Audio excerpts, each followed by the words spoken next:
After finishing the BS in Cyber Operations Engineering, you will be able to learn how you can protect the information not only for your own computer but also for the whole computer network. Those students will be the future leader in next 10 to 20 years. I do believe as the world is growing, the more important technology is becoming, and the more security they're going to need. BSU keeps me on the right career path. I think that the opportunities they have, I'm very grateful for. You never know what doors will open.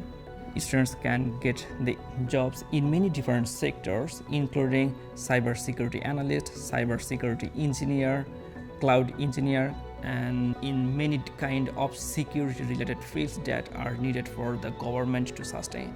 Cybersecurity, it's growing and it's only going to get bigger.